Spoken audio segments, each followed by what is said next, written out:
In this video, we're going to learn about the second fundamental theorem of calculus. And the second fundamental theorem is actually going to be used a whole lot more than the first fundamental theorem. And it basically says this. If big F of x is an antiderivative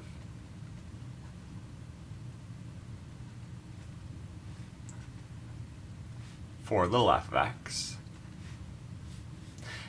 and little f of x has an integral,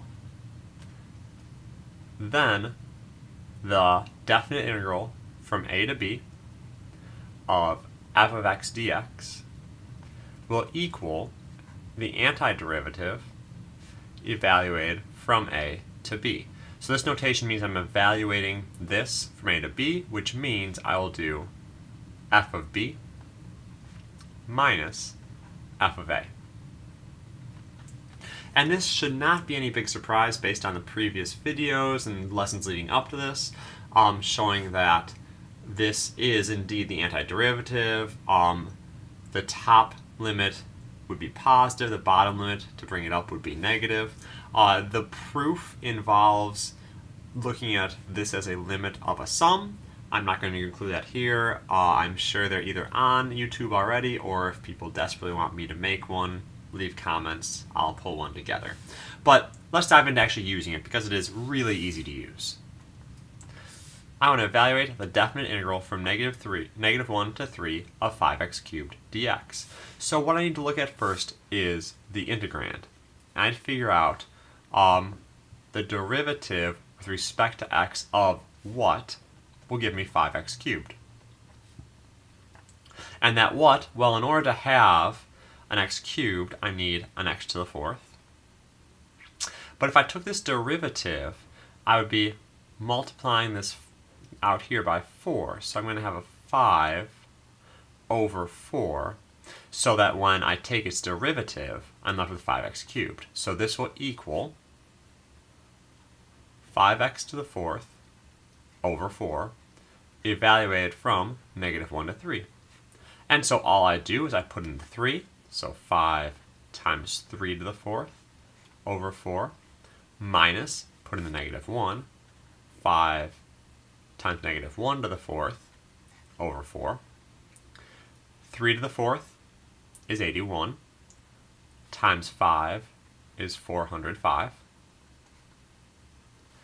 Negative 1 to the fourth is 1, times 5 is 5.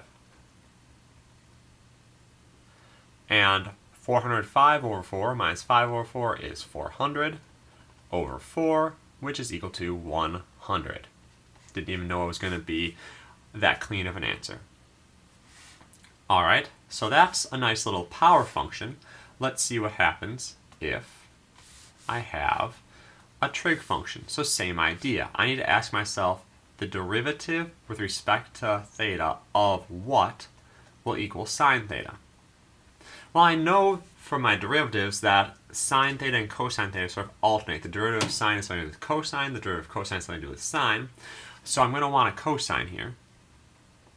But then there's another problem. The derivative of cosine is negative sine, so I need to have this be negative cosine. So this integral will equal negative cosine of theta, evaluated from 0 to pi.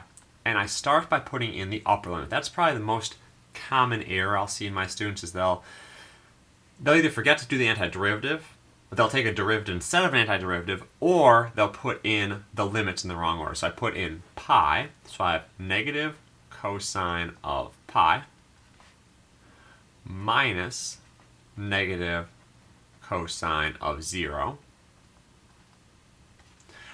Cosine of pi is negative 1 times another negative gives me 1.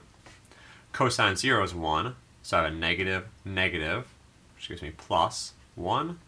And so, integral from 0 to pi of sine of theta d theta is 2. And that should be kind of surprising, because the sine curve is this transcendental function, but this area here is actually equal to the lovely whole number 2.